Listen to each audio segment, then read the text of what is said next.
Hello,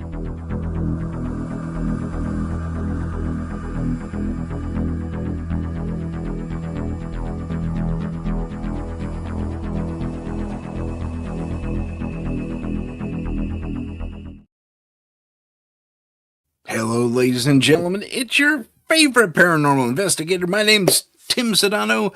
This is Paranormal Insight, and on today's show, we're going to troll the internet one more time, just because I felt like it.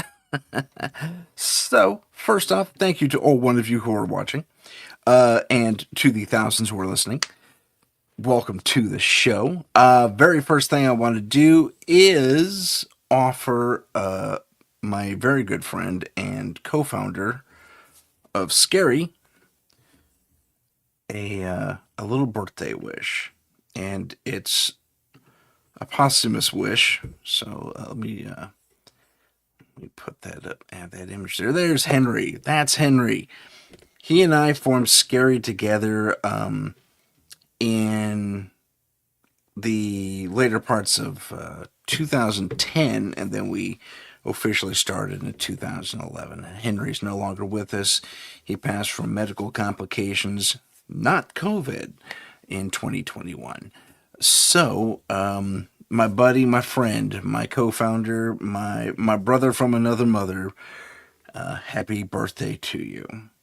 And thanks for being a part of my life, man. My days are a little dimmer because you're not here.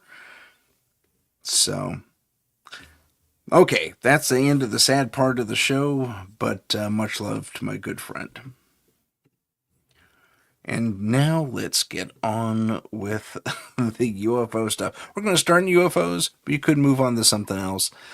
I went to our good old friend, the internet, and I found some very interesting things. So we're going to take a look at some of this stuff, and we're going to start here. This is in Aachen, Germany. They spotted a little thing. So we're going to take a quick look at it. There it is.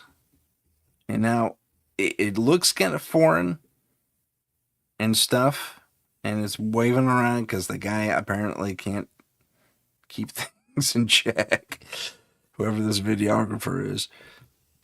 But I don't know. For me, never mind. He can't lock it down for whatever reason. I was saying handheld. There we go. That's a good shot. In fact, if I can pause it right there, which I cannot. Oh, I can. Look at that. I'm going to zoom in a little bit more if I can, and I can do it a little bit. Okay, that is a very interesting looking craft. Do I think it's AI? Let's match this with... Oh, well, we can't match this. This is from Aliens Last Night, by the way. Special little shout out for them for putting this up in the world. I don't know who the angry guy in the corner is, but okay. So they are depicting here, it looks surprisingly terrestrial, is what I'm thinking. There is, with the zoom in, the zoom out, and all that fun stuff, my guess is this was an actual object in the sky. Could it have been placed there? AI, CG? My guess is no, because it's not clear. And you can tell AI to, adjust it to these parameters as seen in this less enthusiastic video. You're going to stick it here in the sky, that type of thing. You can tell it those things, but it'll always create artifacts. A lot of imagination, extraneous imagination goes into creating these things. So this is a weird one. It looks like some sort of probe. My first thought was Johnny 5, but it's missing a few appendages. So it doesn't have its arms or its parachute, built-in parachute. For those of you who know Johnny 5 is, that was my first thought. All right, let's go back. Justice Department. Oh, what's all this? criminy. Okay, while I figure that out and get back to what I was trying to show, we will, yeah, look at something else. So you try and do a search, you try and entertain the masses and inform, and things have to go weird and quasi-political. Okay, because I don't know what all that was. Okay, we just saw that one. Let's bring this one up. Share that screen. Go there, and ta-da! We're back in business. At least I think we're back in business. Oh yeah, if I add to the stage we are. This kind of looks like something I saw. So let's see what that is. Okay, Starfleet, Starfleet, John Candy. I love that. Something saying that's a UFO in a lake bed. I'm not buying that unless it takes off.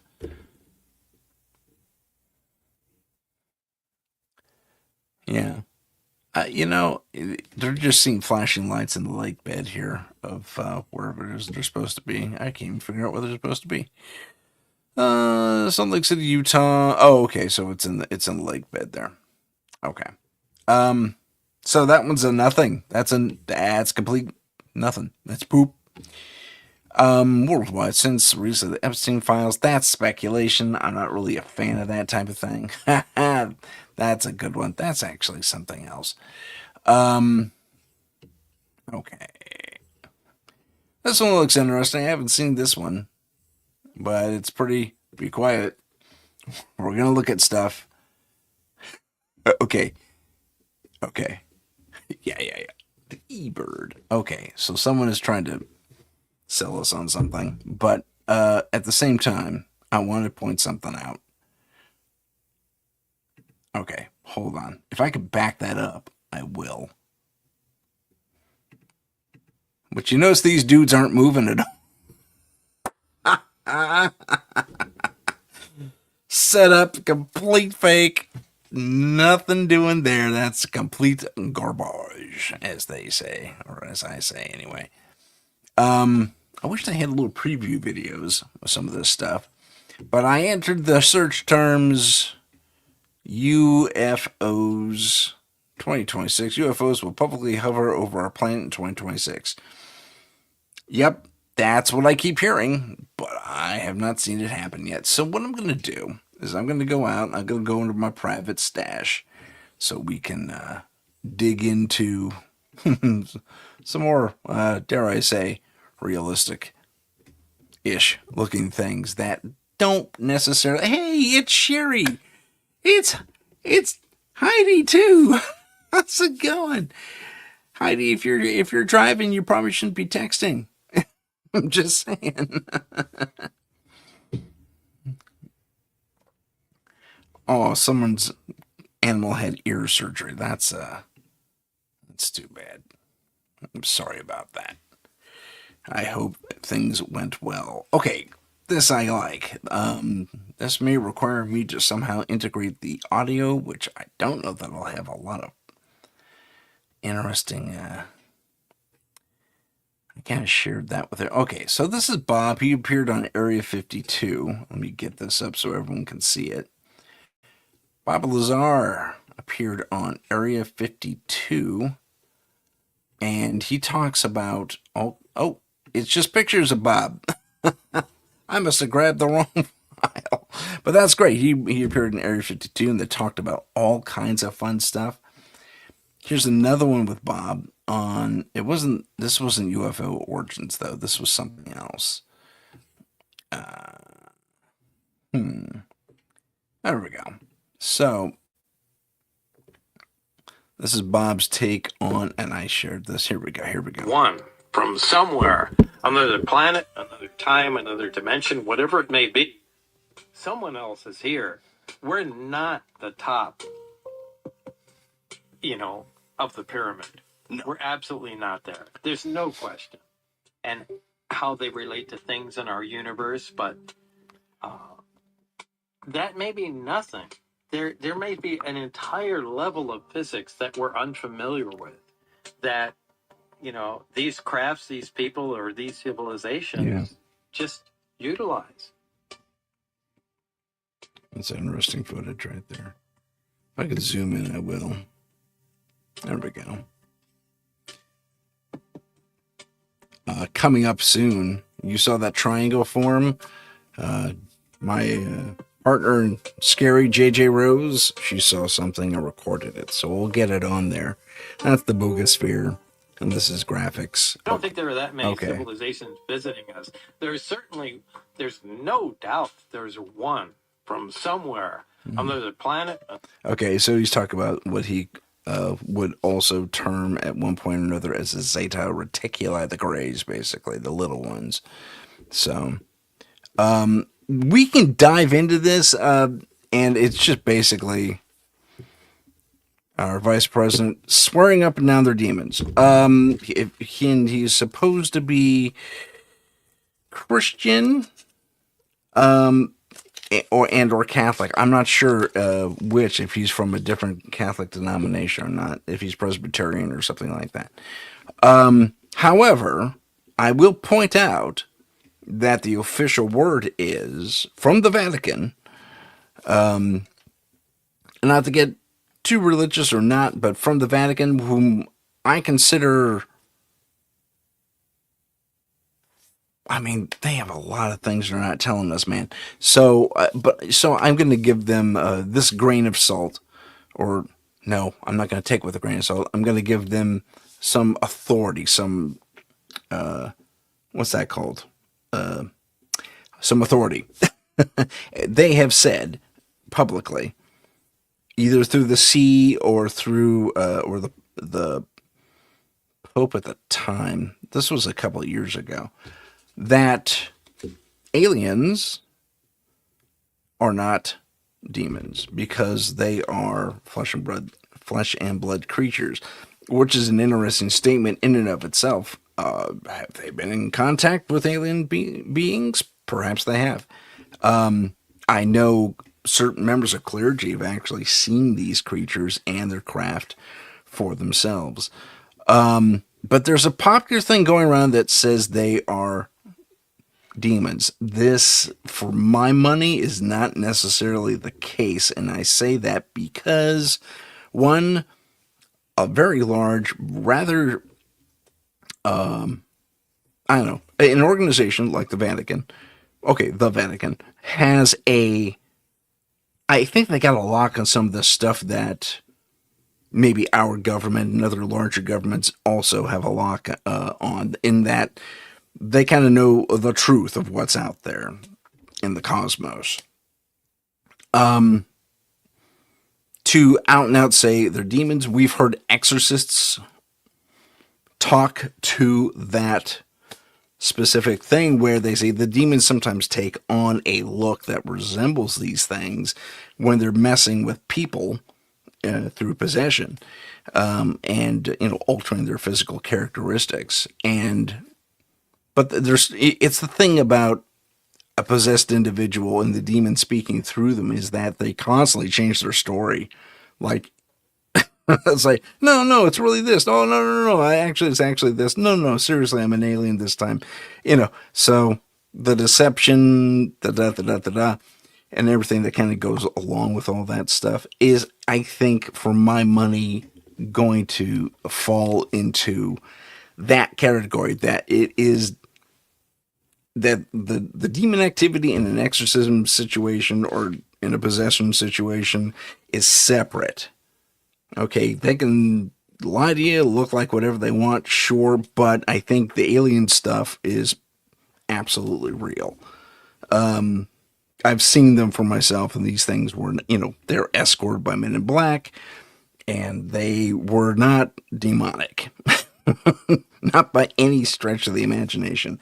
If anything, especially the kid that I saw was full of life, very, very, happy. I didn't get bad vibes off him. I'm a little sensitive. I'm not the most sensitive individual in the world, but for my money, that is a falsehood. What I see here, and the J.D. Vance image there where he says they're demons. Now, let's take a quick look at. Oh yeah. Okay, so we see. Okay, hold on. Before we go to Bigfoot, we gotta look at the red laser lights here. Some music. I'll kill the music for now. But this is sped up. They say it's not, but I think it is. Now, this is very interesting because this image depicts these standing wave light forms dashing all over the place. And the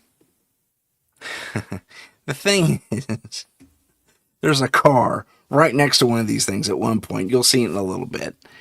And the driver doesn't, there's the car right there. The driver doesn't react.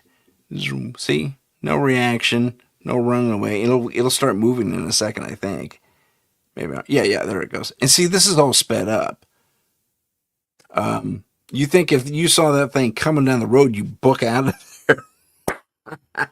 The driver didn't react. So, by and large, for my money, this is fake. Very nicely done. Good light interaction, but I mean, this is not a real image. This was generated by something else. You know, these are very clear shots, very in focus, I might add. And it looks like someone was maybe imagining what they were going to looking at. Because you notice they're not also, the camera person is not following this phenomenon around. I will point out one thing at the tail end of this, and I'll pause it if I can. That see these light orbs here? You're going to see them moving a little bit, and I think that was the point of interest. So just keep an eye on these guys right here, and then they're going to start moving. See, woo, then they start moving. So the camera operator doesn't react with his stuff until those start moving. So everything else is complete fiction. So why they would do that, I don't know. Maybe they think, oh, we didn't have a cool enough video, so we added stuff to it. Guys, if you have video, even if it doesn't seem all that cool or interactive or actionable or, really awesome, if you're going to capture the stuff and stick it on the internet, just leave it alone. Don't enhance it. I think these red lightning bolts or standing light waves are fictitious. I mean, if they're not, they were seen through the camera only because nothing else around them reacts, including if these things are made of energy, as they appeared to be, the lights. They didn't flicker, they didn't change, nothing like that. The only thing that inspires the camera person or whoever's taking this video is the movement of these orbs here and up here at the last moment.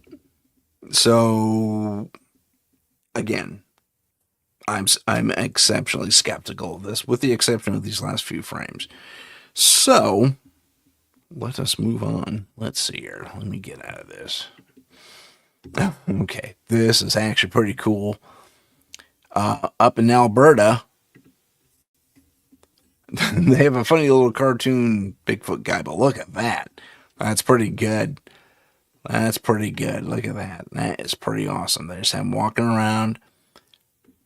Look at that. That's great. And yeah, that's grainy. But that's still some of the best footage. Let's take another look at it when they zoom in. I'm going to pause it. That's behind the tree, Tim. Okay, I'm going to try and... Gosh, that's so distorted. Yeah, okay. I know it's at the edge of the screen right here, but I want you to look at the arm where it meets the hip.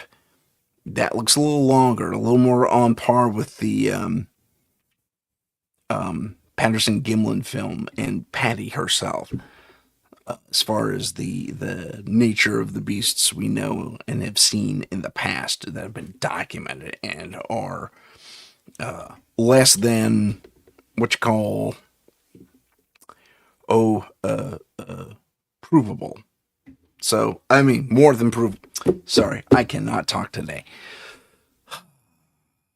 Anywho, So I forgot. Oh my gosh, that's a big yawn. My apologies. I need some coffee. For my money, that is the real deal for my money. So I'd call that a yes. Okay, dancing weird lights, people talking. Okay.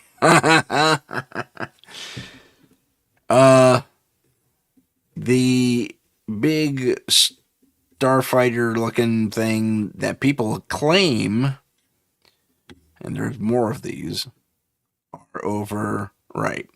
That's a night vision one. And that's a CG one too. They keep claiming they see these starfighter looking things. They remind me of the ships from the first. Oh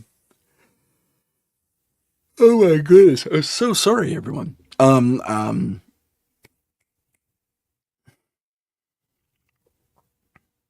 Yeah, that movie. Oh my gosh, the Guardians, the first Guardians of the Galaxy. You know the little star-shaped fighter ships they had in that movie. Well, this reminds me of that a great deal. But I hate to tell you this, no reticle is that clear on these things, and it's a really good try, but this is complete and total AI. Sorry to disappoint. I forget what this is about. This is interesting though. I think it's funny more than anything. So someone's sitting home alone, and I hear the music box. Oh yeah, the music box. I'll play that for you.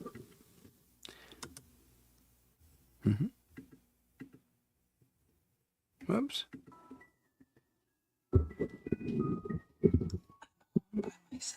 She says. That's a good one. Good creepy music too. Actually, it's not creepy at all. Dun, dun, dun. Okay. The dog. Oh. No, I don't think so. I think I got a 3D printer. Look at that. Tula, what was that? And the dog's cool, by the way. And that's happened before. Oh no. Oh yeah, she doesn't like it. She can't find the toy. Because I'm about to sit on the porch still calling it. Okay. Absolutely not. So she's done. She's done. That happens a lot in hauntings, actually. Sorry, you probably can't hear me. That happens a lot in hauntings, actually. As I adjust my mic again. Where you walk in a room and it stops. The same thing with, like, if you got a cricket in your house and you know it's about where it is, and you walk in and boop, it goes silent. It's like, oh, and you gotta wait and wait and wait. And she, my gosh, it's a talking on. My mistake, and my apologies. Didn't get a lot of sleep last night, but I digress. Not your problem. Yeah. So, oh, I just knocked the cable out. There it is, it's back. So, I need to check something because I think I didn't plug my computer in. Let's find something else for you guys to take a quick look at while I adjust that. Oh, the flying song, yeah, that one's pretty good. This is 2025. This guy's just talking in the background. I'm gonna kill it. Look at that. That's a great capture, actually. Why don't you guys review that for a sec while I clean up my power issues?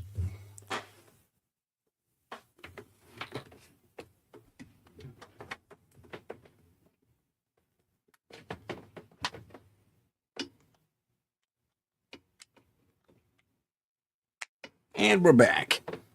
Look at that. The way that thing whips around. And it's a craft that's been seen before. So that's pretty interesting. And we're back on line with the video and everything. And hey, I got power connected to my computer. That was close. We almost just completely shut down. All right. We don't want that. So Yeah, I'm willing to call that real. If it isn't, it's really well done because it's fooled me. Fooled me. And this is kind of my bag making things. This is interesting. Okay, this is conspiratorial that Saturn knew that Saturn's rings are engineered, but I still wanted to show it to everyone. NASA's own Voyager 1986 data revealed cylindrical objects over 31,000 miles long embedded inside Saturn's rings. Former NASA imaging scientist Dr. Norman Berggren documented them in The Ringmakers of Saturn, and the agency never refuted a single measurement. These objects are not asteroids. They show bilateral symmetry, exhaust plumes, and electromagnetic signatures that no natural formation can produce. The rings themselves Some of this shouldn't is exist. Saturn's AI. ring system is losing mass so rapidly that by NASA's own models, the rings should have disappeared millions of years ago. That's interesting. Unless something is actively replenishing them. Berggren's thermal imaging analysis showed heat signatures at the precise locations where new ring material was appearing. Signatures consistent with propulsion, not geology. Interesting. When Cassini arrived decades later, it captured anomalous objects casting shadows across the rings. Objects up to 2 miles wide, moving in trajectories that defy orbital mechanics. NASA classified over 4,000 Cassini ring images under restricted access before the mission was deliberately crashed into Saturn in 2017. The rings aren't a natural phenomenon. They are an engineered structure, and the machines that built them are still there.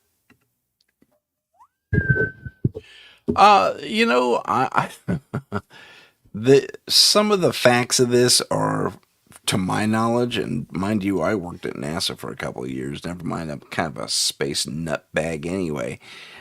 So I know astronomy quite well, astrophysics to a degree. I mean, I don't have degrees in this stuff, but my, knowledge is, I think, on par with, most armchair scientists. And I do qualify as that. But at the same time,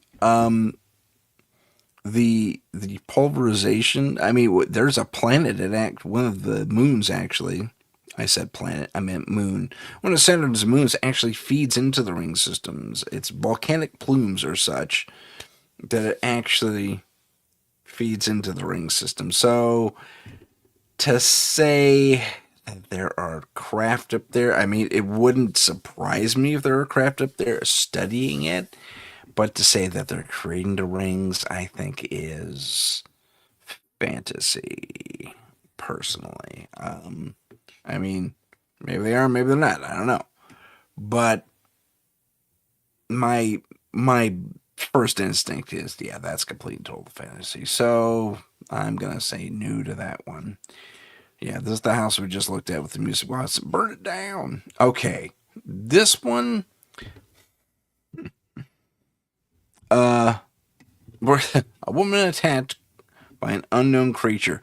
Okay, I gotta watch the mouths on this one because my take is this might be an AI generated newscast, but New tonight, a McAllister mom is fighting for her life after a brutal animal attack, leaving her husband and 2 young daughters in a tough position. Alicia Maxey was found severely injured Sunday morning. On top of that, her husband Wallace is on dialysis and waiting for a kidney transplant. Okay. Fox 23's Paige Orr joins us live in studio. Paige, you talked to the family and to investigators. That's right, guys. Investigators originally thought that a dog was responsible, but the Pittsburgh County Sheriff's Office is now working with wildlife experts to identify the animal. As they search for answers, Alicia's family is struggling to stay afloat without their sole breadwinner and without a vehicle to get Wallace to his life-saving treatments. In a remote yard in Blanco, Oklahoma, Alicia Maxey was ambushed before she could even reach the front door of a home where she was hoping to find work. She heard a deep growl. She said she could remember this growl. And she turned to run back to the truck, and something just pounced on her and knocked her to the ground. And she says it was dog-like. is what she described, but she didn't say it was certainly a dog. Alicia was airlifted to Ascension St. John in Tulsa with gruesome injuries to her face, arms, and legs. For her husband, Wallace, the first sight of his wife in the ICU was beyond anything he expected. Whenever I first walked in here, I wasn't expecting to see this. You know, I was thinking more of like a dog chewed up on her leg or bites on her arm or something. I wasn't expecting this. Wow. But when I first walked in and I seen her, I broke down and started crying. I'm in too much pain to say anything right now. While Alicia fights through her fourth surgery, Pittsburgh County Sheriff Frankie McClendon says the sheer scale of the attack has prompted a search for answers. 38 years, I've never been involved or seen anything to this extent as far as injuries caused by a wild animal. Our question now is what caused these injuries? We've got the Department of Wildlife. They have actually taken some of the evidence, some of the clothing that was ripped from her,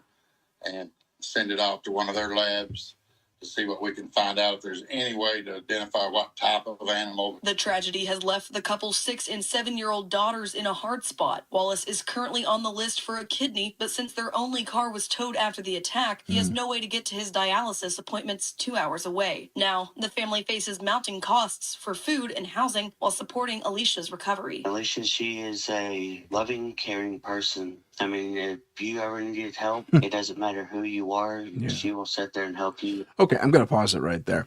That is a tragic story in its own right. But the fact that they can identify what did it, a lot of,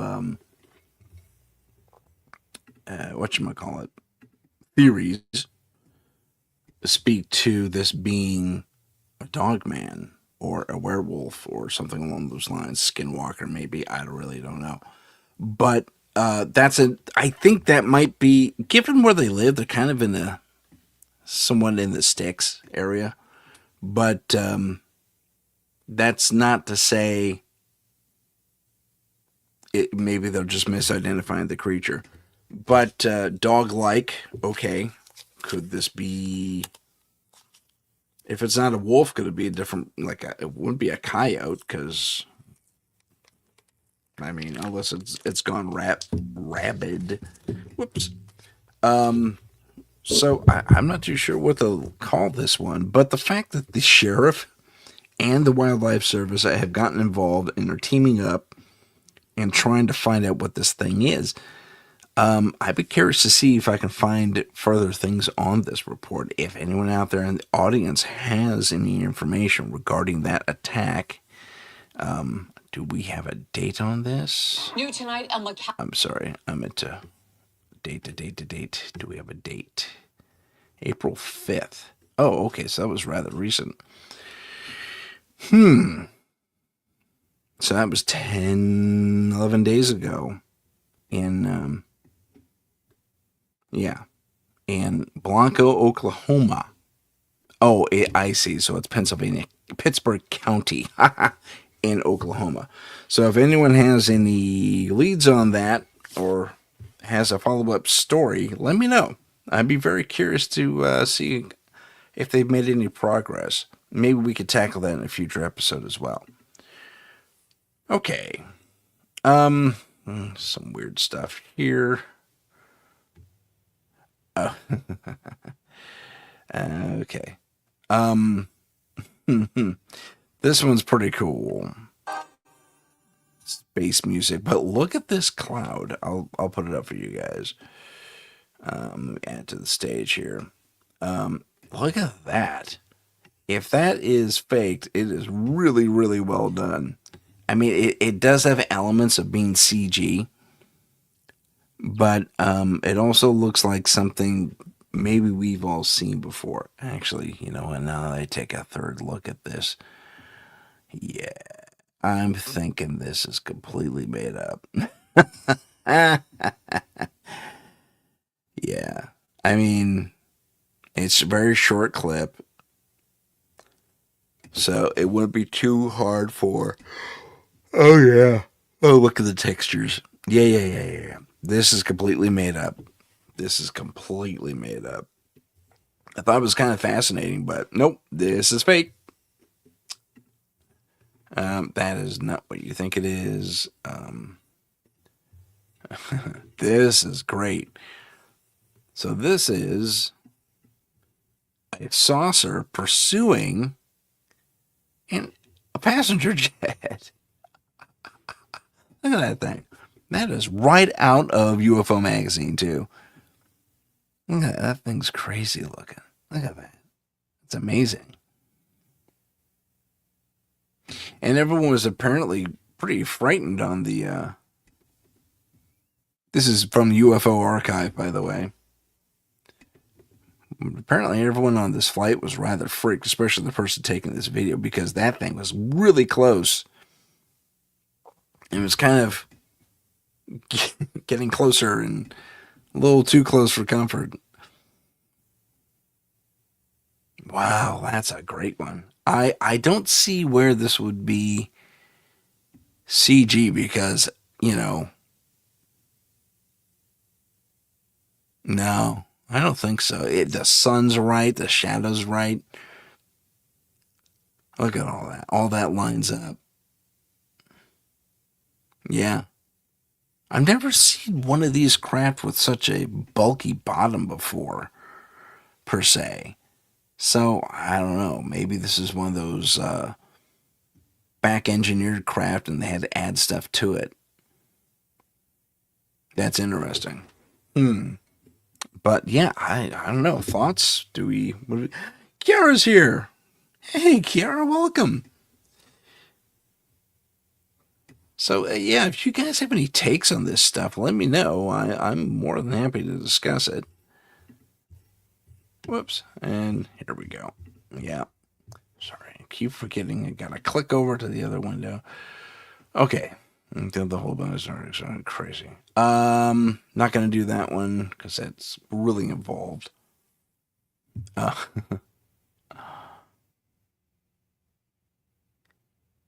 then nobody believe. Okay, the moving trees, guys. I've been wanting to do the moving trees for a while as an episode, but I want you to take a look at this. Look at that. That's crazy. The living, moving trees. It's a short little clip. It's pretty awesome. The detail's amazing. I'm trying to see if you know these trees, they are way super thick, and that is hardy wood. Very hard to take down.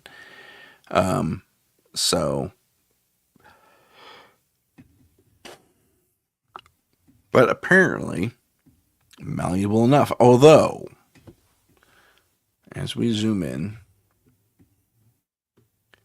it twists. So I'm also looking at the surrounding brush because you think you'd see dirt coming up around here. I mean, it's not the most high-res video in the world.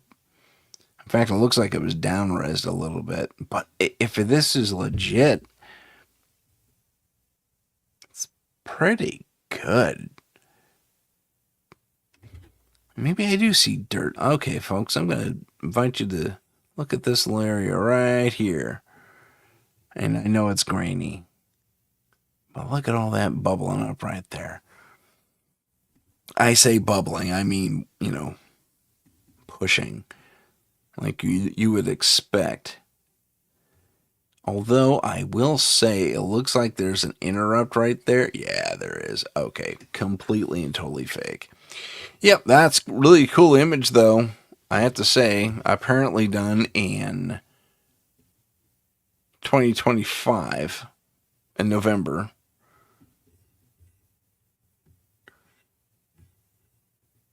Although there are still, to this day, rumors of trees being able to do this. Maybe we got one, but I don't know. This sunlight interrupt down here, so you can see all the forest behind it all of a sudden. It just, yeah. That's probably rather fake. Yeah, I think I just lost my light. Oh, and it's back. Yeah, I think that's been falsified. That's too bad. That would have been cool. Oh, and yeah, I had that on there for a very good reason. I can't remember. Okay, so, okay. These are images, and I'll play the sound on this. This is Italian journalist Maurizio Cavallo. These are pictures of aliens from a planet called Clarion, taken by the Italian journalist who has been in contact with these beings and has been taken to their planet several times. Journalist Cavallo has taken pictures of aliens on camera several times. He described that they look like humans, but their facial features are somewhat different from ours. The beings reside in a galaxy 150,000 light years from Earth called Planet Clarion. Cavallo claimed it took them 72 Earth days to get to their planet. Here are more images Cavallo captured. Let's see.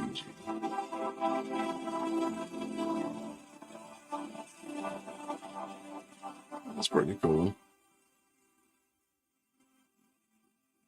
Yeah, the Cavallo images are pretty famous in the UFO community. Yeah. This is Yeah, we already heard that part. But I'll let the images play again in the background. So they're actually pretty famous, and it could be that he's that decent of a photographer that he can manipulate the edges of a lens, or he has a special modified lens that can make some of these facial features look more exaggerated. Sorry, that's me opening a cheesesteak. I'm a little hungry. But this is obviously some iStock stuff. Well, that's pretty interesting right there. Interesting imagery.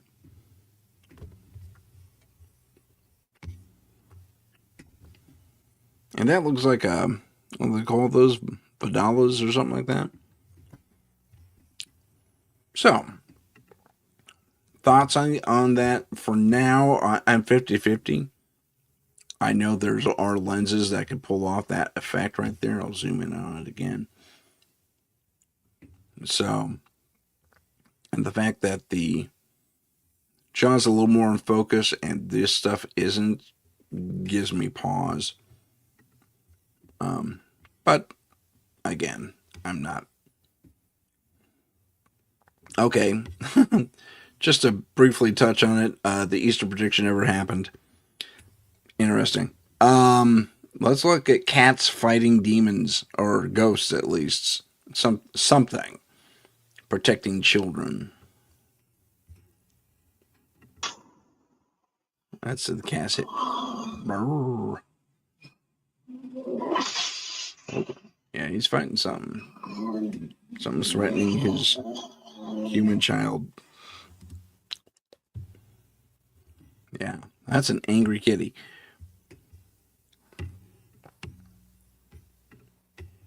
Look at him stand over that kid, though. That's amazing.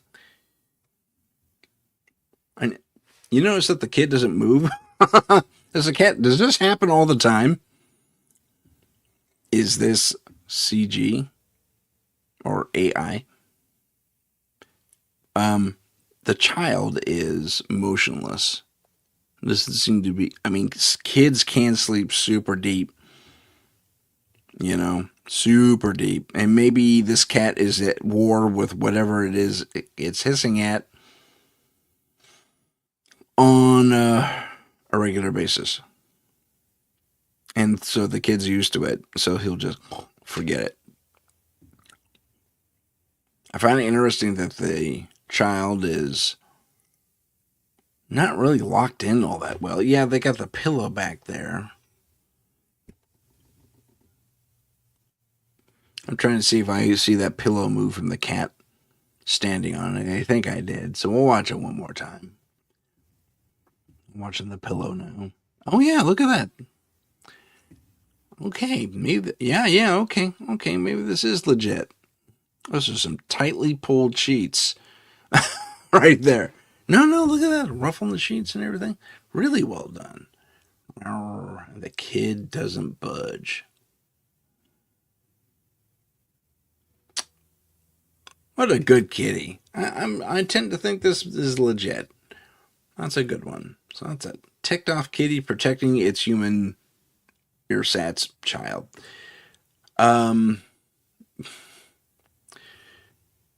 Okay, this is messed up. I'll go out and come back into this one. Let me turn the volume on and then. Okay.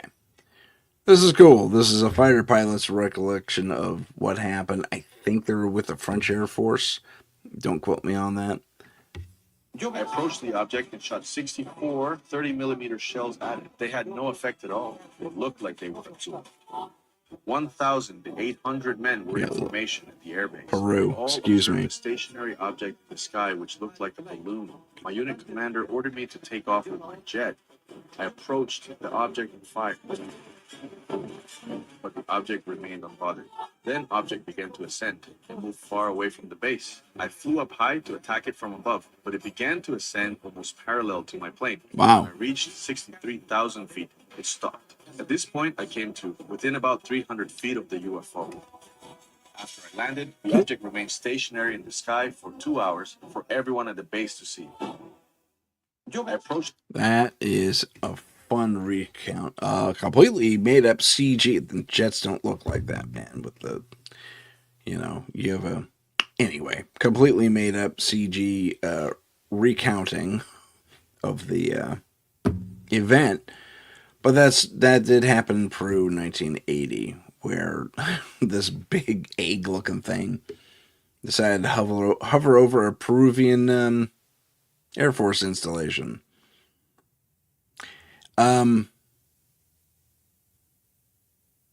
Yeah, that's it. That's all I wanted to say about that.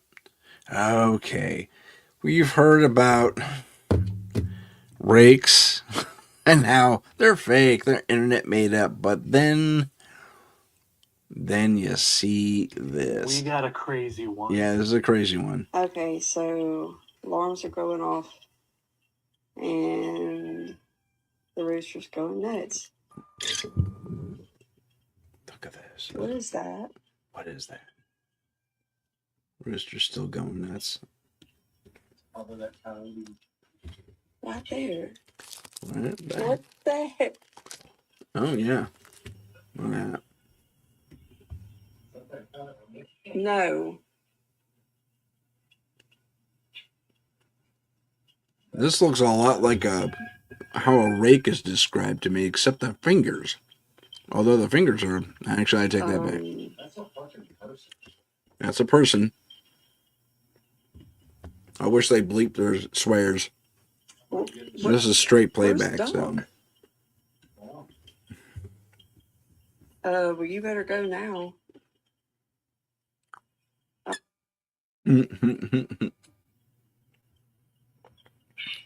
Here comes Cookie again.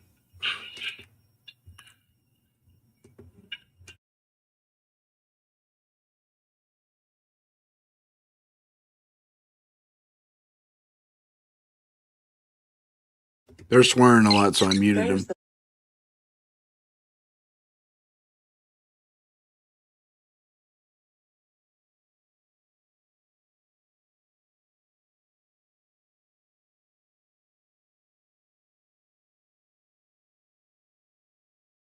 It's at their window. Wow.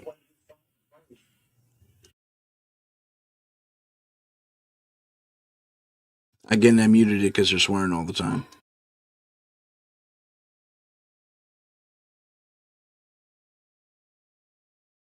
Well, something frightened it.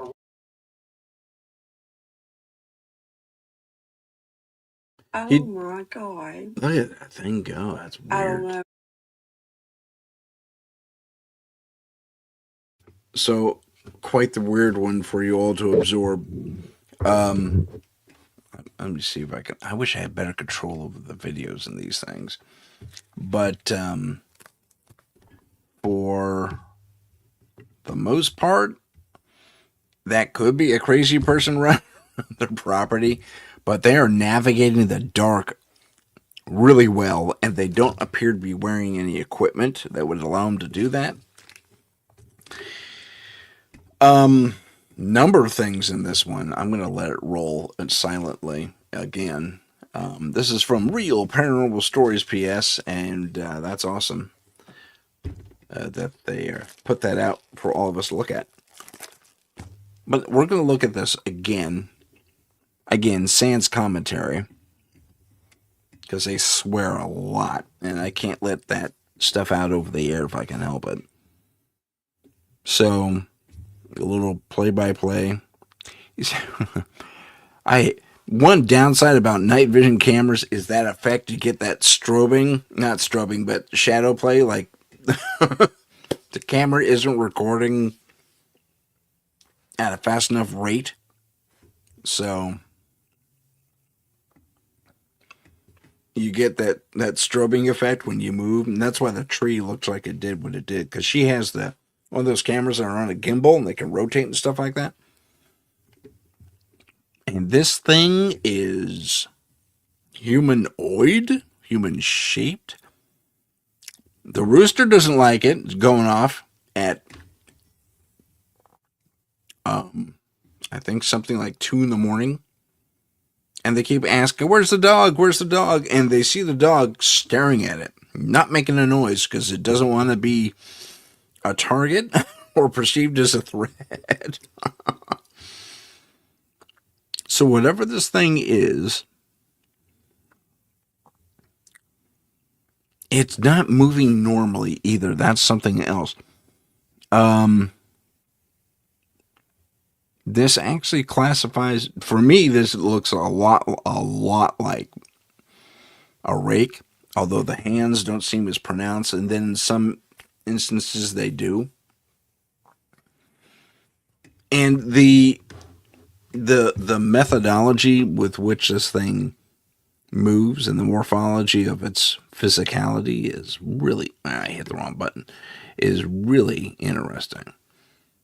And we don't get the closest look at it. And the infrared lights just completely blare it out. That's the strobing I was thinking of.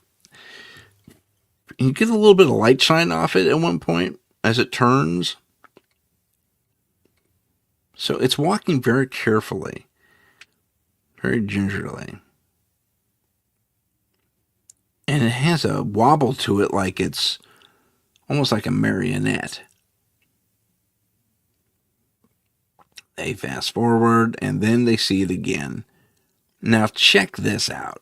Way more so-called definition, but the infrared light is completely whiting out the object. We don't see eyes anymore. Look at the hands, though. The hands don't look distended like we hear about the rake. Maybe they're just clawed. Maybe they're retractable. We don't know.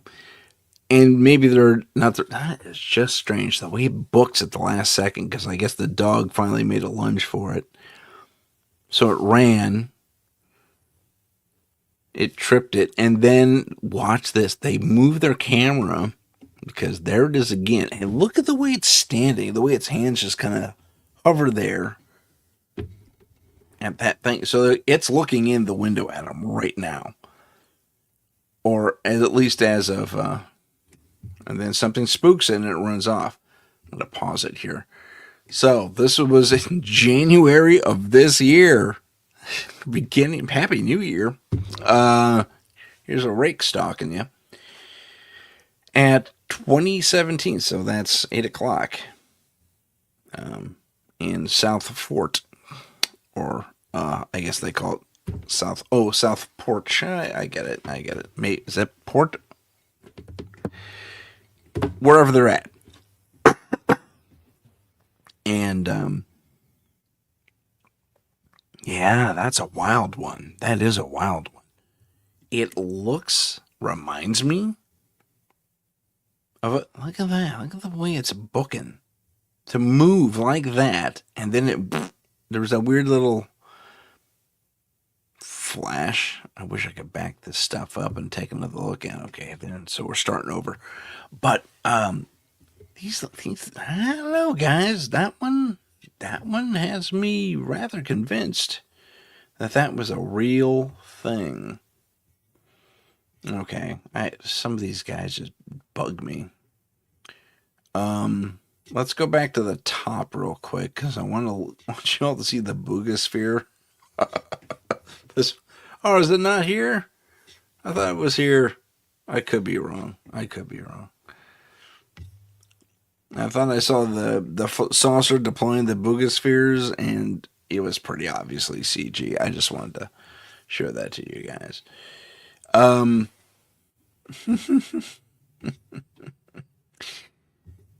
Let's see here.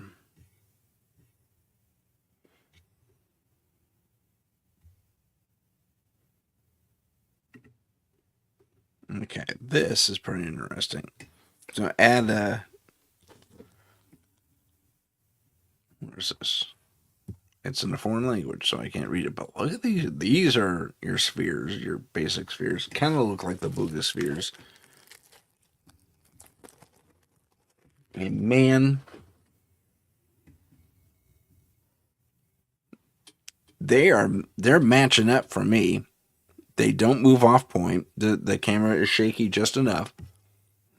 The only thing that disturbs me is, see the banding? The sky itself doesn't look that uniform. I'll give them kudos for most of the rest of it. Let's watch it. Darn, let me get back to the beginning of this again. Sorry, I'm eating.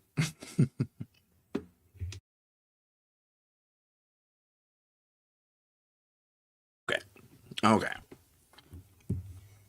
So this side of the building is more or less in shadow. We see that it's bluer up top with a band of clouds around the outside. And when they zoom in on this phenomena, even as it moves, because they will. Yeah, there we go. It kind of matches. You get what would be the building of surrounding Earth here in this section. This will be the cloud layer. That would be the blue overhead, which we're kind of making out up here.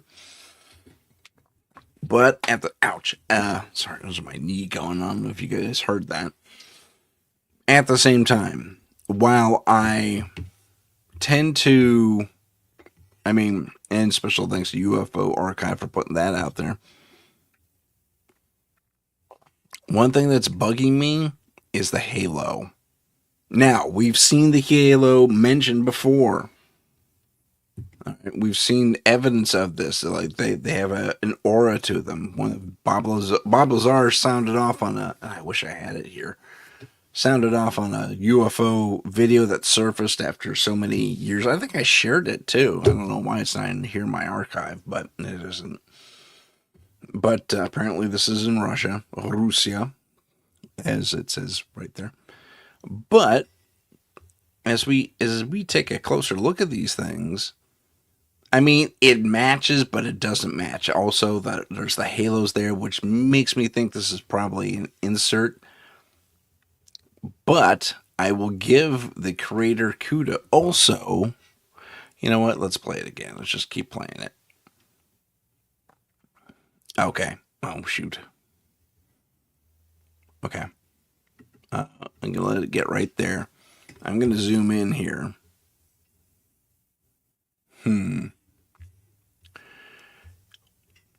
It seems to me these are in better focus than this thing,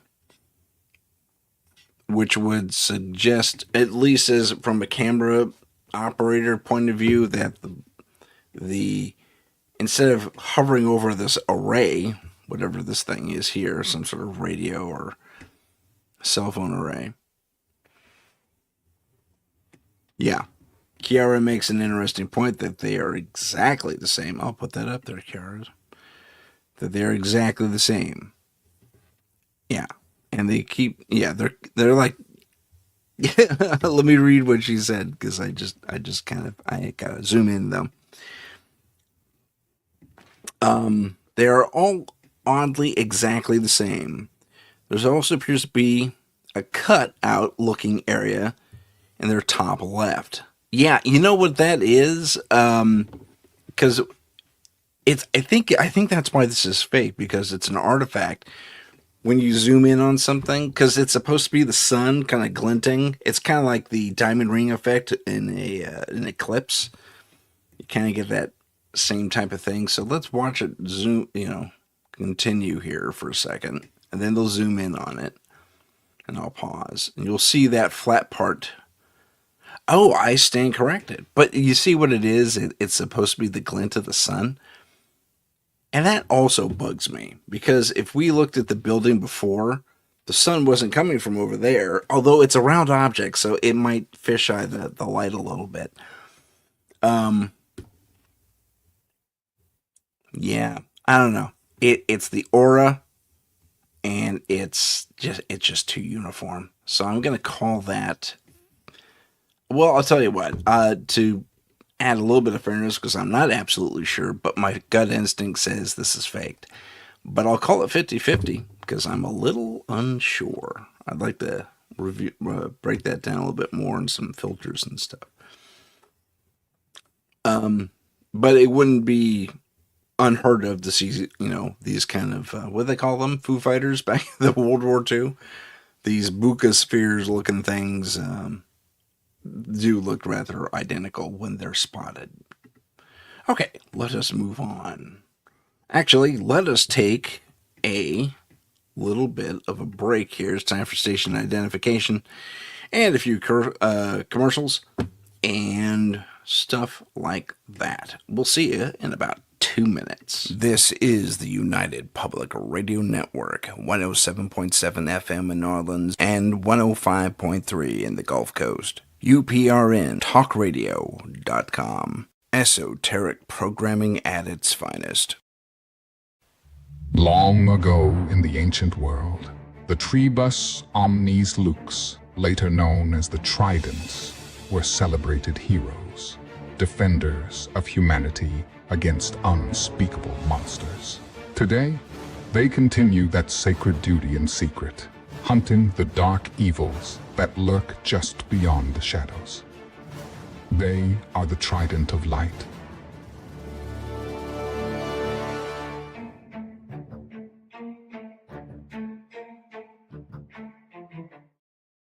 And we'll be right back after this. Hi, ladies and gentlemen, my name is Tim Sudano, host of Paranormal Insight, a weekly video magazine that reaches 500,000 viewers and listeners every week on average, and the number is only growing. Connect your brand with our curious, dedicated audience who want authentic content and authentic brands. For further information on putting your brand on the show, contact me directly at paranormal.insight.podcast@gmail.com. That's paranormal.insight.podcast@gmail.com. And we're back, ladies and gentlemen. Welcome back to the show. Today we're going to talk about the strange and the unusual. Check out our Patreon. Get deeper behind-the-scenes insights. Also, tips into being a better paranormal investigator and other fascinating content. Follow us on Instagram at paranormal.insight. Stay informed on upcoming shows, see what paranormal trends we're following, and help us reach 50,000 followers by liking, following, and sharing. Don't forget to follow us on YouTube at paranormal_insight. Click the live tab to see our latest videos.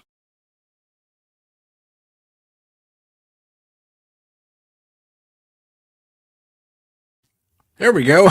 Now we're back. Wow, that thing took a while to clear up. Welcome back to the show, ladies and gentlemen. My name is Tim Sedano, and this is Paranormal Insight. Today we're trolling the internet, but I want to add one more thing to your, to your attention, if I may, and that is StoryTV.com. StoryTV is an aggregate. Hey, you can't see it. There it is. Story TV is, I'm sorry, I called it an aggregate, but it's not. It gives independent filmmakers an opportunity to actually get their stuff shown and get paid for it. I am a member of this. That is a still from one of my movies that their AI trail maker, creator, whatever it is you want to call it, for Monster Hunters of the TOL there, actually created for me, which is pretty cool. And then there's also Blaney Tucker's Ghost, which is pretty awesome. That was my award-winning film. TOL was an early attempt at something else. at a concept piece, and we're making a new concept piece, an updated one, if you will, and that'll be out hopefully at the end of the summer. So, just wanted to bring all your attention there to storytv.com. If you want to watch my content, you can look under my name, which is Tim Sudano. There I am, right there. So check out the Story TV. It's free. You'll watch it at a lower resolution for free, but it's still free. And even if you're not into the shows, as it turns out, please, I would very much appreciate it if you just let it play all the way through in the background, even if it doesn't strike your fancy. That helps me, get on there. As you can see, I have not been plugging this thing. We're at 0 followers right now. So if you want to follow me, that would be fantastic. And leave comments on the films when you watch them. That would be also very helpful. Once again, that's Story, STORIE TV.com.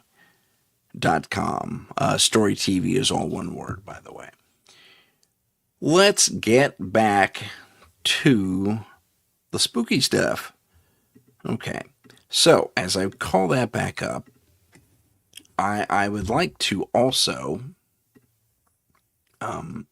excuse me, let you all know about, yep, that thought went away. Okay, well, so be it. So let's roll on here. We have the lost tape from the 70s of a newly surfaced piece of Bigfoot footage. Let's see what it is. I actually don't remember this one. So here it is. Oh, wow. That's pretty good. Huh. Wow. That's pretty good. Okay, I'll pause it. And boom. And boom. Okay. That's a bad pause. There we go. Ah, man. I should pause it earlier. Let me get my little tag thing out of there. Okay. So, dude has a hunch. You can't see it. I'm so sorry, everybody. You don't know what I'm talking about. There it is. Let's play it from the beginning. We'll let this guy walk on here. I don't know. That is looking suspiciously like someone in a suit. I don't know. There's this the morphology of the body. I mean, the arms are the right length, kind of orangutangish. That length. Something happened to its back, apparently. Is it wearing a backpack? Is the guy wearing the monster suit wearing a backpack? Oh no, it does kind of look like a ruck, doesn't it?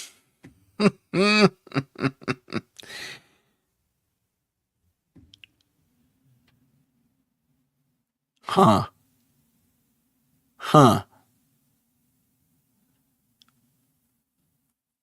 I'd be curious if it passes through an AI filter, although the way the grass in the foreground is handling the image, my guess is this is indeed film. Like 8mm film.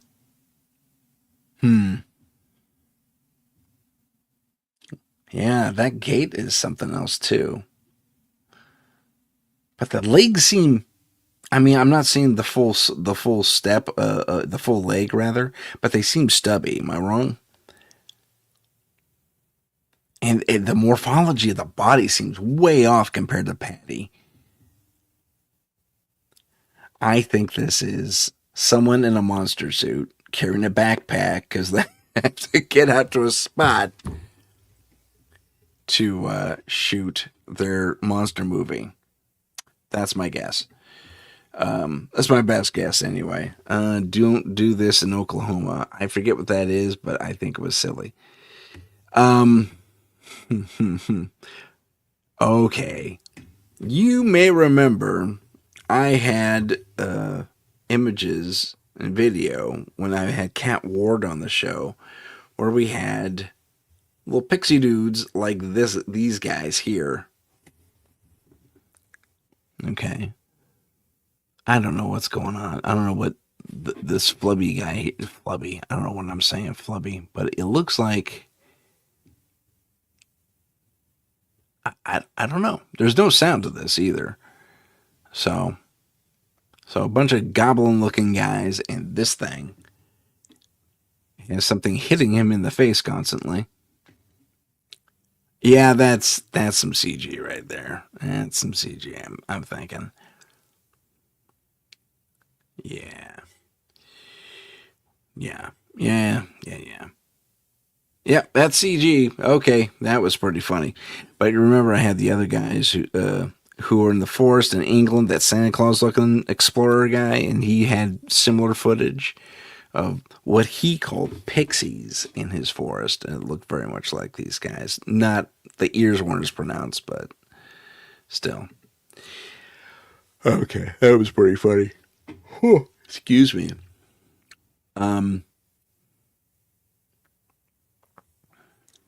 Ancient mysteries. Oh yeah. Well, okay, we'll get into that in a little bit. This is kind of cool, I think.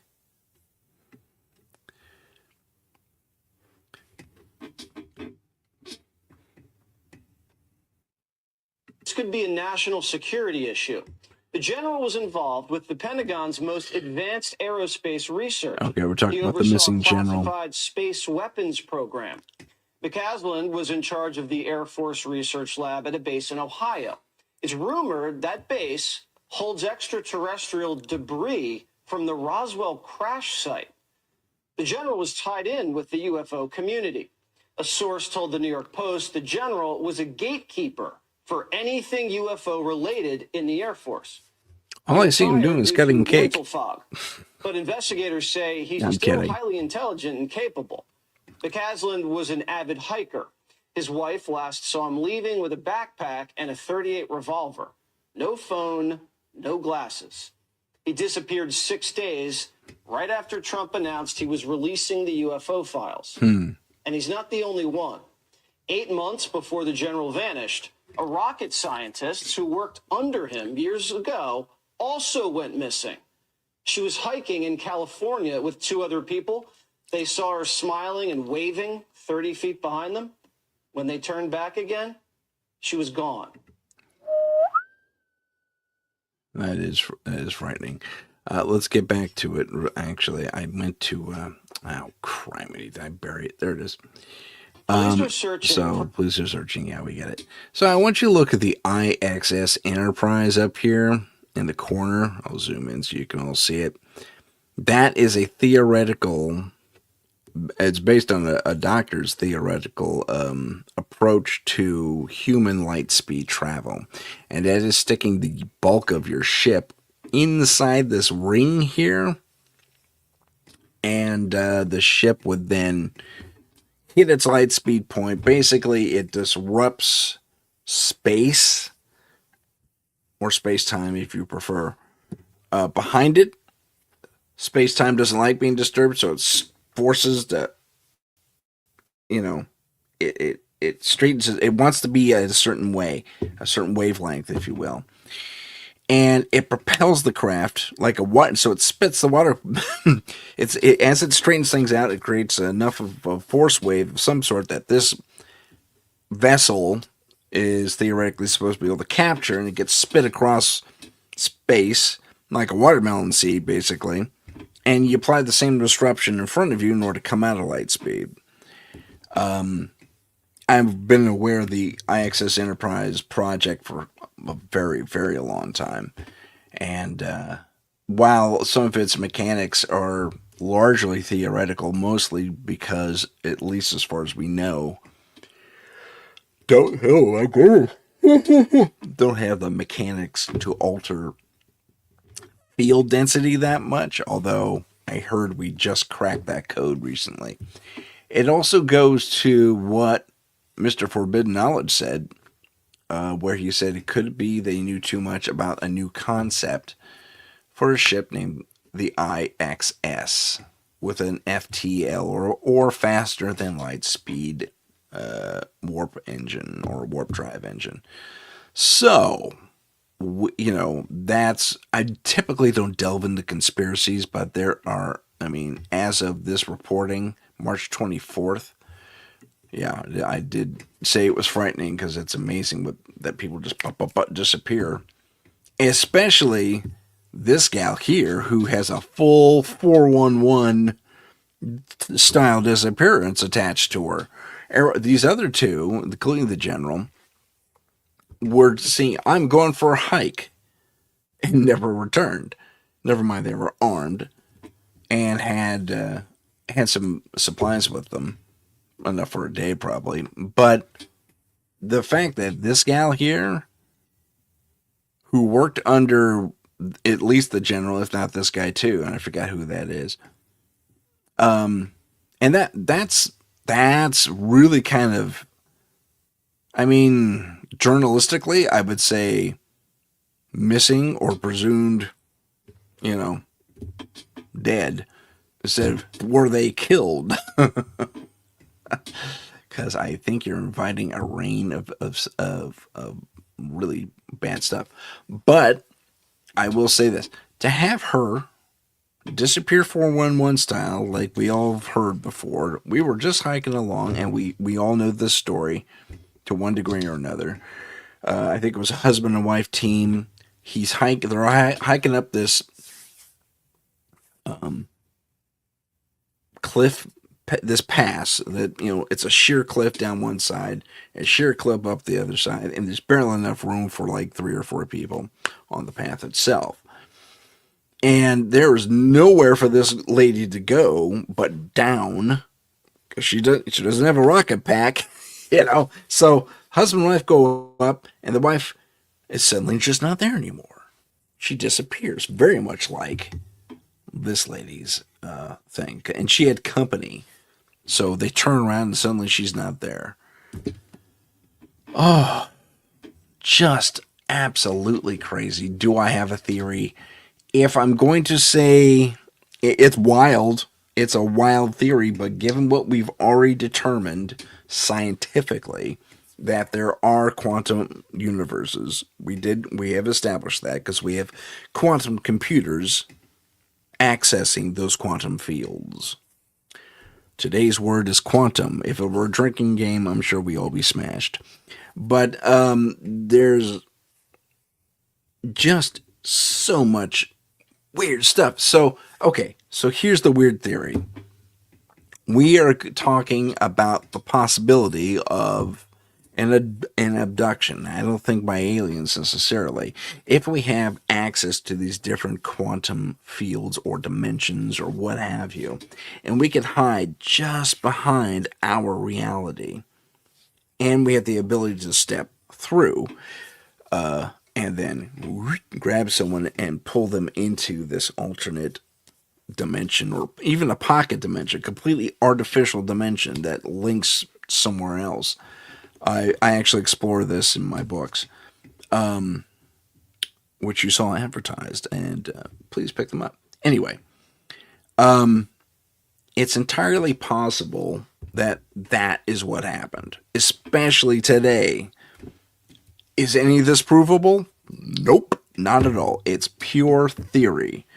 But I will say this. I have been right about some of the crazier things in the world than not.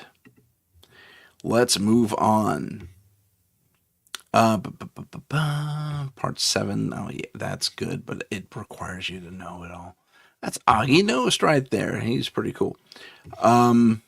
Okay, here's a good one. Oh, we go back to UFOs. I want you to take a look at this video right here. I want you to take a look at all this, what's happening here, and then that. Now, I'm going to zoom out so you can see it, and you got to look at the counter over here. Look at how many days that is. That's 3 days. It goes from March 9th to March 12th. So whatever this thing is here, it's been sucking off our sun. Fuel, resources, I don't know what. But it's spherical. And it takes a lot of material with it, and it's able to hang out that close to the sun. In order to pull a flare or a gaseous column like that off the sun, I mean, I really don't know how many hundreds of miles that is, but I want you to look at the curvature of the sun, and you know how big it is. Look at how big that thing is. This other craft here, as it becomes more visible. Well, visible. We see the shadow of it, but nonetheless, that's insane. That's amazing. And this is off our satellite, the SDO satellite.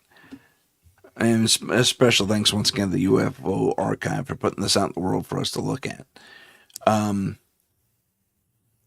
That is just amazing. One of our solar observers saw this over the course of 3 days. This is sped. Look how fast those days, all those days and hours are going there. Yoop. By day 3, it's fueled up or full, or its cargo hold is full, or whatever gases it's collecting, or material it's collecting, and then it boop goes away. It fights the power of the gravity of the sun. At that proximity, it should be getting sucked into it, no problem. I couldn't even begin to tell you how big that is. That is at least this, probably fit 1,000 Jupiters in there. Given how much of our sun, I call that at least just on the verge of a quarter, maybe a fifth. I don't know. But still, a fifth of our star. With that much of curvature being observed, and look how big that thing is. You could put 1,000 of those in our sun. So, and our Jupiter's is our biggest, body in our solar system, and it would take at least something like, I think, 1 million Jupiters to fill the sun. Look how big that thing is. Oh my goodness. I mean, that is just amazing and super impressive to me. So, you want proof of alien life? Unless that's a weird... I mean, okay, whether it's a machine or a biological entity, that's really just fascinating and, proof positive right there. Because that density right there doesn't make sense. The sun has a reaction. You'll see that pulse wave here. You'll see this little floof around day 2. Boof, right there. See? It doesn't like what's happening and it reacts, and then it's saying, okay, time to go before we blow up the star or whatever. So, yeah, man. That is beyond fascinating. Sorry, there's a bug around here.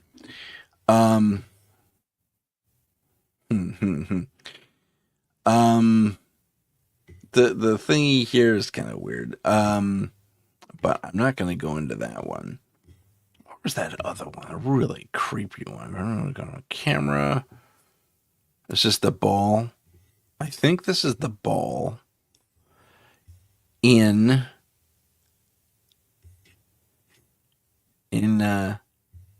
on the staircase of that hotel that where the Weird Ones Are host is putting that movie together. I think they're shooting at this location. Well, let's take a quick look at it. Yeah. And that's the ball. That's the ball. I think it'll actually work its way upstairs in a couple of minutes, too. This was caught March 17th this year. That's crazy stuff.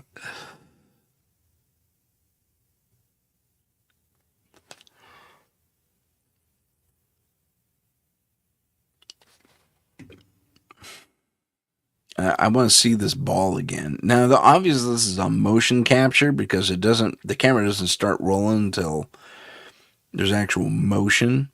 But it looks like it starts at about that stair and then it gets pushed. And, you at that stair, you would see someone running up the stairs trying to get away from it or stuff like that. Could it have been the wind? Not the wind, but ventilation blowing things around. Could be one off this little overhang there, but I don't know. Let's watch it again. Because, hello, there it is. Boom, boom, boom, boom. You see how slow it starts? And starts about right there. Yeah. The motion stops, and the clip stops. But that's amazing. That's pretty cool. That's a lovely home, too. Must be, like I said, I think it's that inn that haunted mansion that Kevin from Where the Weird Ones Are is filming his movie in Massachusetts. Don't quote me on that. But very fascinating. Fascinating. Does it say ghost? No, but a lot of experiences there. They call the ghosts Gordon and Rachel. Or no, it was Gordon and Rachel. And this is kicking their ball when it was okay. Gordon and Rachel. I guess they're child ghosts. That's kind of interesting. I don't remember what this one is, but we'll watch and see. Oh, someone freaked her out. It's from, oh, yeah. Ooh, let's watch that again. Okay. This is great. Watch her shirt right there. Something grabs her. And I've had that happen to me. Oh, yeah. That's not cool. That's not cool. Yeah. Not cool. So they grabbed her shirt ethereally and scared her off. My goodness. And this is at Fort, one of our military forts, right?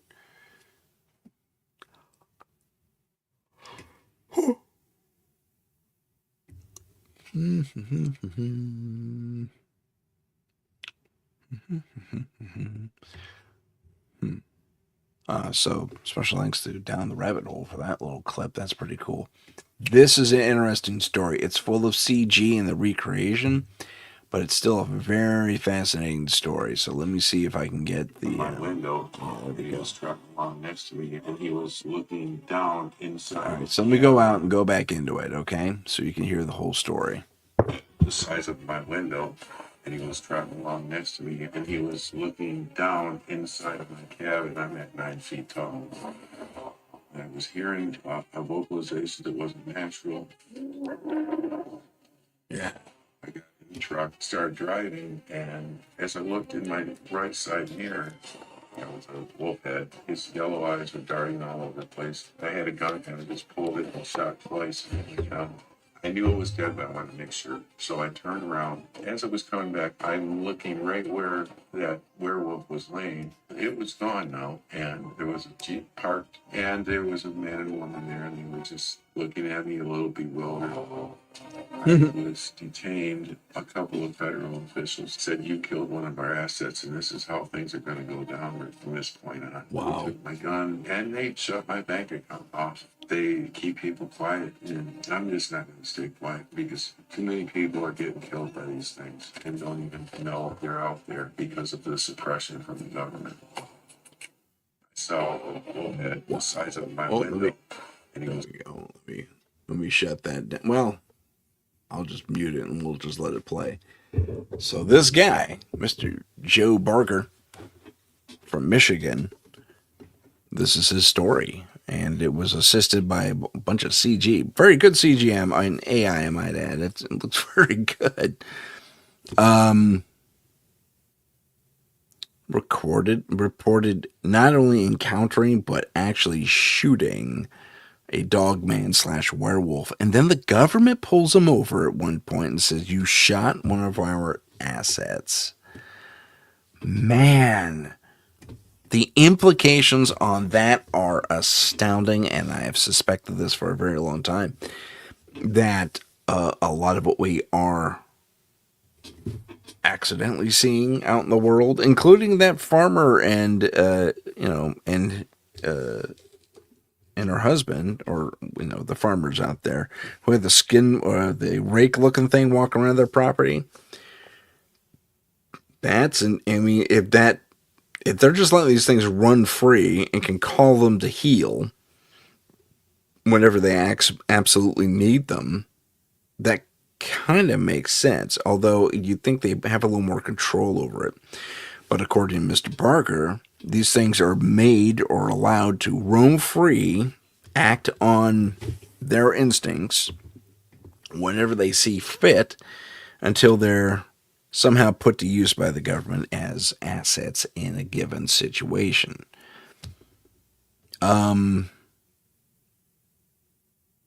That wouldn't surprise me. Not at all. Do I approve? Nope, sure don't.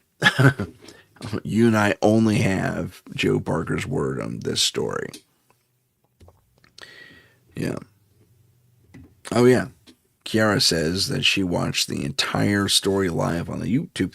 Kiara, would you happen to have that YouTube address? Because I'd like to share it with the audience if I can.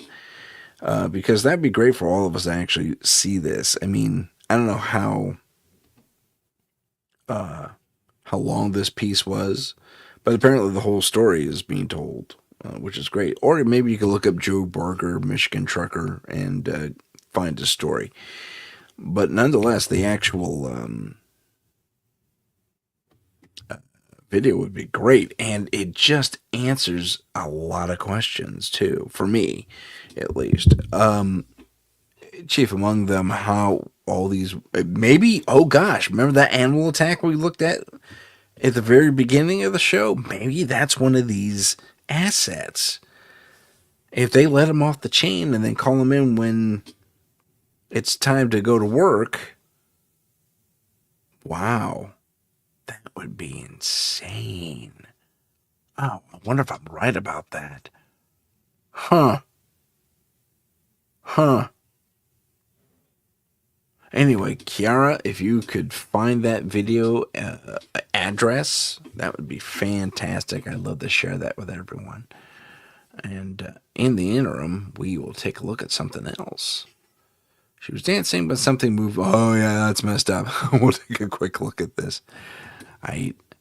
So let's watch our gal. See it? And then she bugs out. Okay, well, it'll repeat pretty quick.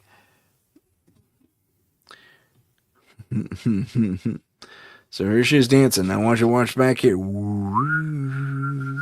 So the shadow crosses the thingy. Now I want you to take a look at this thing again and watch right here. Oh, wait a minute.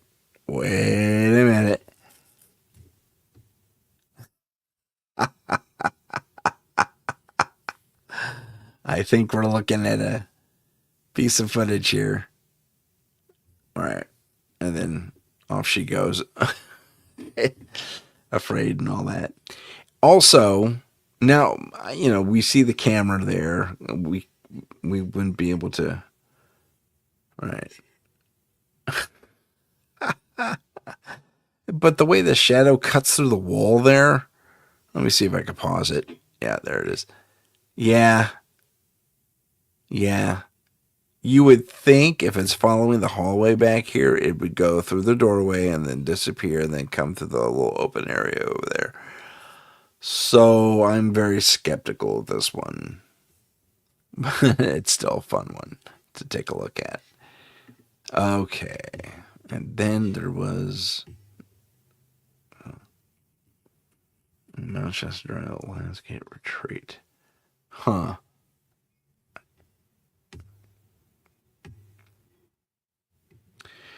Yeah, I've been hearing weird reports about that. I'm not too sure I believe that it was shot down.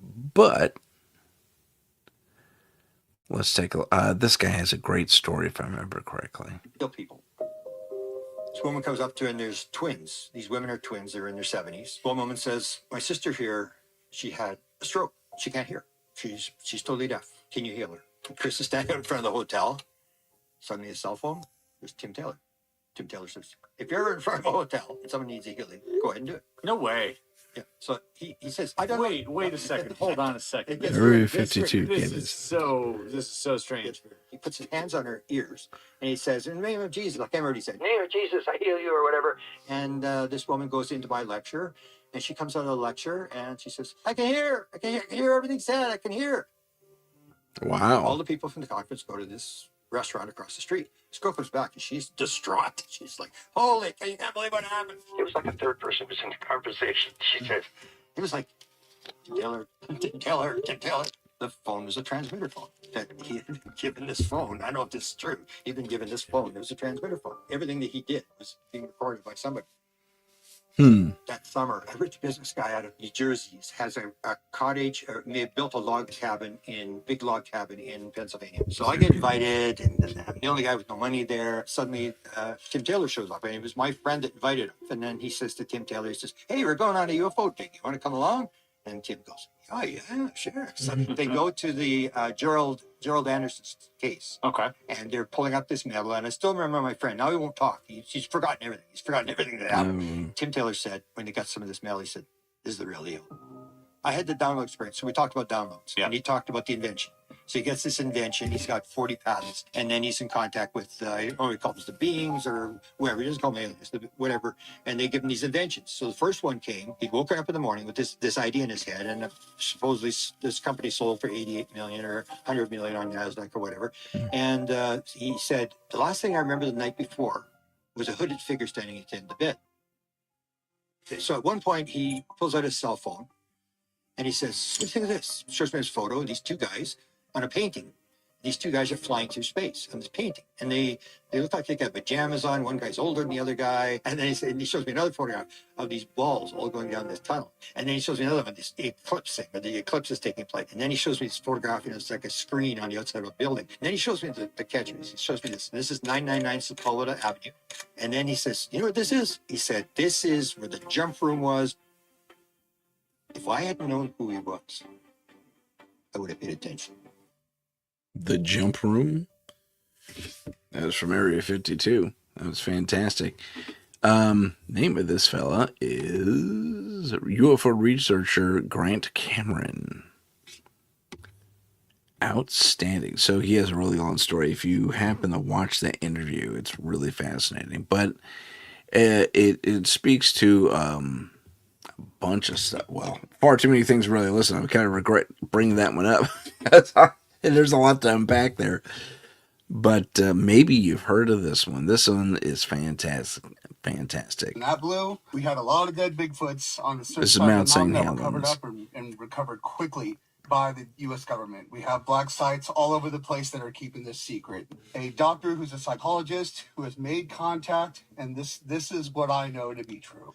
There are two different types of Bigfoot that roam around. This is intriguing. You have the Janu, which starts with an X, X-A-N-U-E, and you have Traycon, T-R-E-Y-K-O-N. Here is the massive difference between the two. The Traycon were brought here by the Greys a long time ago to mine for minerals. When they were done with them, they left them here to breed, to fight, to eat us, basically. Wow. They will cannibalize us. A lot of the 411 missing that you see what going on that somebody else was just talking about, they will cannibalize lone hikers and they will bury them. They will never be found. From what I know, again, to be fact, the Traycon are very ugly. They are flesh and blood creatures. Now, the people that run into the Janu, these are the ones that cloak. Okay, these are the ones that mind speak. They have a symbiotic relationship with trees. You have a council. I know this goes deep into the rabbit hole, guys. Stay with me. There is a council of 12. There are 2 on every continent except Antarctica because there are no trees. They can come to you at a Bigfoot, or they can be invisible and you might see that go through the forest. But they will talk to you if you're a good person and they feel like you have something to offer or a value. They'll communicate with you or make themselves seen. In that blue, we had a lot of dead Bigfoots on the side of the mountain that were covered up and recovered. There we go. So, let me mute this as it plays again. So, the Zandu, hold on. I got to make sure I'm saying this correctly. The Trocon, that's these guys. Let's Go Bigfoot gave us this, and so did Unanswered Universe. So the Traycon here and the Xanu and the Traycon. Well, that isn't that fascinating. So now there's two variations of the same creature, and one was, I guess, manufactured, and the other one actually has a place in the universe, a home, if you will, among the stars. This tracks with a lot of reports. Sorry, that's my wrapper. Tracks with a lot of reports and a lot of eyewitness accounts of not only the more violent Bigfoot, but the more telepathic, talkative Bigfoot. So my question then becomes, which, if not both, have, let's say, the Native Americans of Northern California, who are they talking about? Because they had, their rumors were, yeah, they exist, but they're kind of mean. And I think they even said that they eat people, so that would be the Trachon type here. And the fact that they said cannibalistic, which is weirded me out a little bit, because that would say that we are more closely related than perhaps we even are willing to admit. Even if you're just playing in the theoretical realm. Interesting. So, I don't know, a lot to unpack on that one. Do I think it's real? Entirely possible. We have Ruth, her last name escapes me, who met the Xanadu type, who are from a different world, apparently. And the way she tells her story is they're very one with, very one with nature and speak telepathically and all that fun stuff. I'll get to Linda Moulton Howe in a minute. A lot of folks like her. I do as well.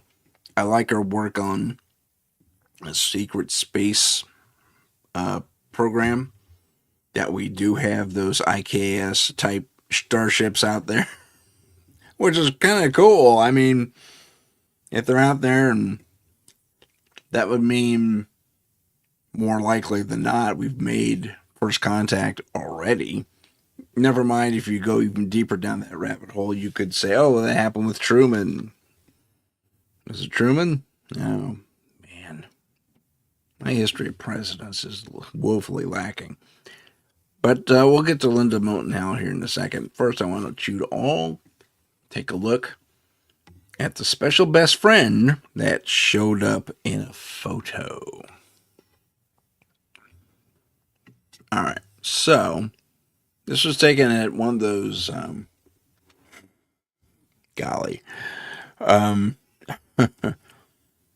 old theme parks, little playgrounds they had.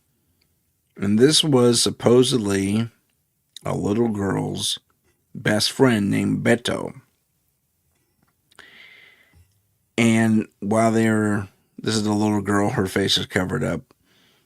While she was in the little curly hamster tube things for kids, she poked out and waved her hand, and this thing right there said hi and smiled back as well. That is not a normal human face. It's not far off, but it's not a normal human face. Especially if we compare, the size of this girl's apparent face, which is roughly halfway from the rosy cheek of that smile to that rosy cheek right there. And probably the jawline's about where the smile line is. And look at the size of that kid's head. I'm not kidding. It's like an orange on a toothpick, but I digress. That's not right. When your best friend shows up in your little kid's, your little kid's best friend Beto is not a imaginary best friend, or or maybe it could be a Topo type thing. I don't know. Maybe this kid's got some mental juice at the time and is able to manifest these things. But that looks like a potential ghost image to me. Intelligent one, too, because it knew when to smile for the camera. So, wee. All right, let's take a look at what Linda Moulton Howe had to say. Ask a military aerospace source. Hold on, let me back it up and go back in. I have been able to ask a military aerospace source if the United States now has secret deep space vehicles for long distance space travel to other stars. And the answer that I received is yes. Cool. My source told me that under the new U.S. Space Force, the sixth and newest branch of American military, there are at least 3 long-distance space vehicles, each named after historic military leaders. One is the USS Curtis LeMay, named after 4-star General Curtis LeMay, who was U.S. Air Force Chief of Staff from 1961 to 1965. I have been told that the USS LeMay has been, quote, crewed in outer space since 2003 and has been to 22 different catalog solar systems in our small arm of the Milky Way galaxy. Wow. Along with the USS Curtis LeMay is the USS Hoyt Vandenberg, a second long-distance space vehicle named after Major General Hoyt Vandenberg. Boy, that Vandenberg guy gets everything named after him. Secret starships, a big base in California. I digress. He was U.S. Air Force Chief of Staff and President Truman appointed member of MJ-12 that secretly studied UFO ETs beginning in 1947. And the third U.S. long-distance space vehicle is named the USS Roscoe Hillenkoetter. Quoting from my source, the Hoyt Vandenberg is built mainly for reconnaissance, stellar mapping, laying out navigation paths to avoid cosmic obstacles, high radiation zones, newborn star development, and making first contact with other life forms. The USS Vandenberg has the largest crew of tall whites and Nordics from Sirius B on board to help facilitate first contact interaction correctly. Okay, so Linda Moulton Howe. P.S. Big thanks to Linda Moulton Howe for putting this out in the world for us to take a look at. Has sources that have basically told her and thereby us that we're kind of living in a Star Trek world right now, or a Star Wars world, but the interaction with humans and alien species is a reality, according to this report.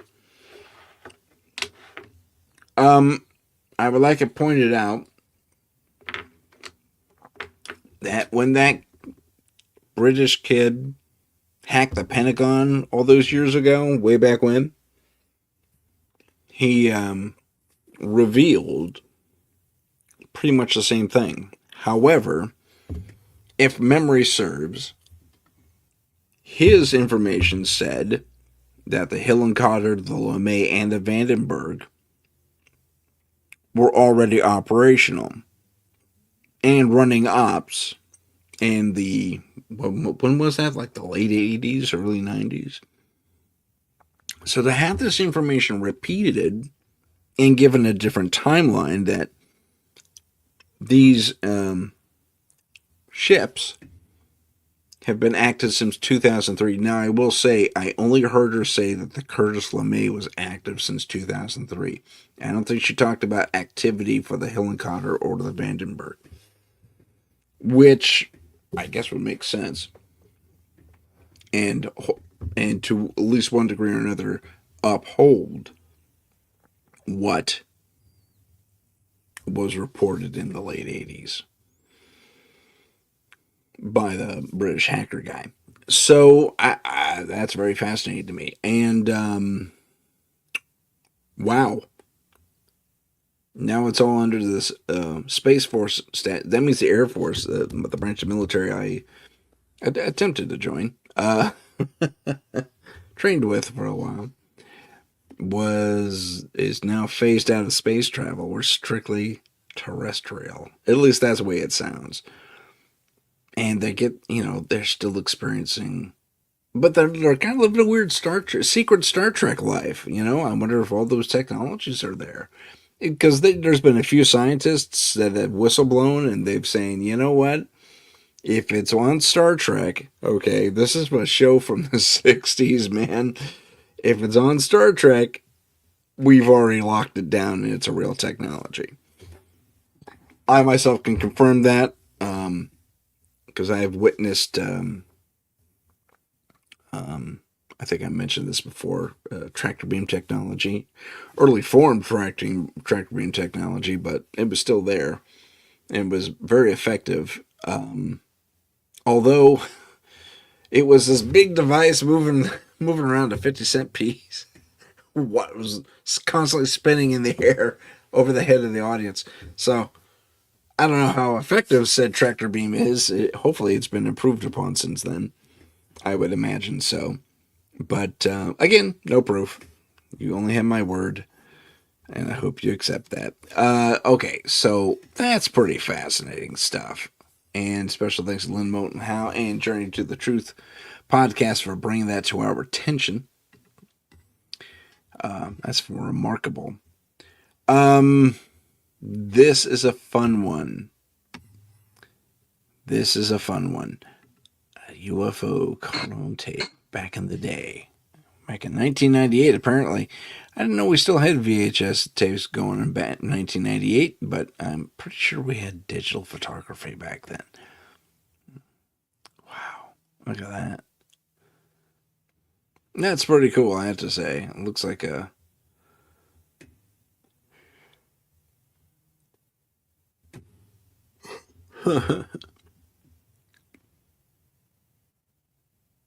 It's interesting. This was captured... El Volcan Popocatépetl. Wow, say that 3 times fast. So, volcano Popocatépetl. Crazy stuff. We've all heard the stories about UFOs loving volcanoes, potentially for refueling purposes. So that's fascinating stuff. And I'll finally leave you with petrified organisms that these guys claim are actually petrified animals. They're huge too. They're gigantic. So I'll turn the sound on and we'll go back in. Here we go. Rewrite the history of the Earth. Colossal stone sculptures of extinct reptiles and megafauna almost 1,000 years before Göbekli Tepe in Turkey during the Younger Dryas. What you guys may have discovered may rewrite the history of the Earth. Okay. Colossal stone sculptures. Now that's interesting, and some in a different thing regarding these exact guys, they said not stone sculptures, but petrified animals, like they were flash burned or flash frozen or something like that, and just died in the ice and pretty much where they were. And they're huge, they're gigantic, really. You saw that one guy, that was the eyeball of a snake. Wow, that was amazing. It would have taken up about a third of his torso, give or take. Just crazy stuff. All right, checking the time. It's 1:54, and all 3 of you have hung out with me so far. I really appreciate that. There's a lot of weird tie-ins between Epstein and UFO stuff, which kind of, for me, doesn't really tag or hang or whatever. There's the hip-hop artist who saw aliens, and then, wow, I mean, there's so much to dig through here. Persian Gulf waters turn crimson red. Okay, that's prophecy. But interesting nonetheless.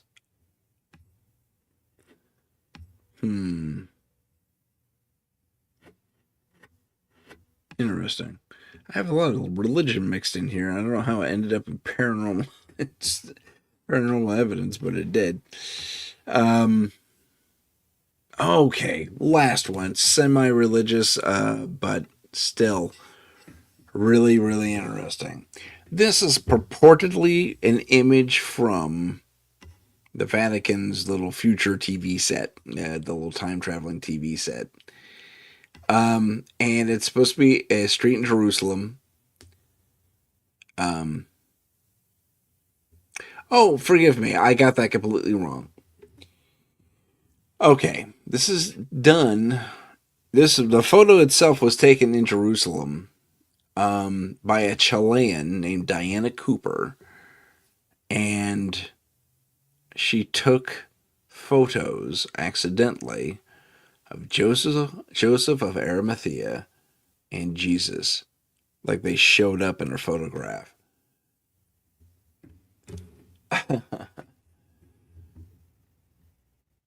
So St. John the Evangelist and Jesus. So I'm sorry, that's St. John. That's Joseph of Arimathea, and that's Jesus right there. Apparently, tours was just taking photos, and these guys showed up. That's pretty impressive, I have to say. That from the photograph, we can tell that Jesus was very tall, which coincides with the Sabana, that there was a height close to 1.85 meters. Wow, really? That's almost, it's almost 6 foot. It's like 5'10", 5'11", something like that. That's kind of interesting. But I find that fascinating that this lady's taking very, and you can see the line where they had to really punch up this thing, and they still haven't identified this guy. But apparently, she's, this happened in the 19th century, so we're probably talking at the very, very beginning of the very birth of photography, where he still had to use the big plates. Wait a few minutes, take the cap off, let the image burn in, and then slide the plate out. Wow. So, 19th century photography caught these 4 gentlemen. I think that may be Simon, if I remember my saints correctly and my apostles correctly. He was supposed to be the older guy. So if that's Simon and that's Jesus and that's Arimathea, then that must be John the Baptist there. And they manipulated these photos from the original here to make that to clean up the image a little bit. And one downside is they lost a lot of resolution in the face of this gentleman and this gentleman in here. Although these two faces turned out quite well. So,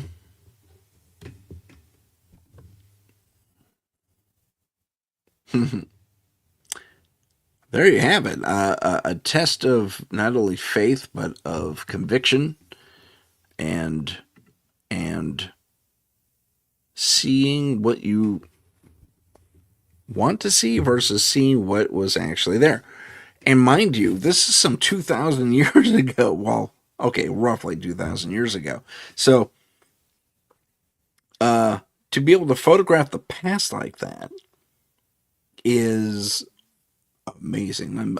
Once again, I'm sorry. I thought this was the Vatican future-looking machine thing, TV, whatever it is.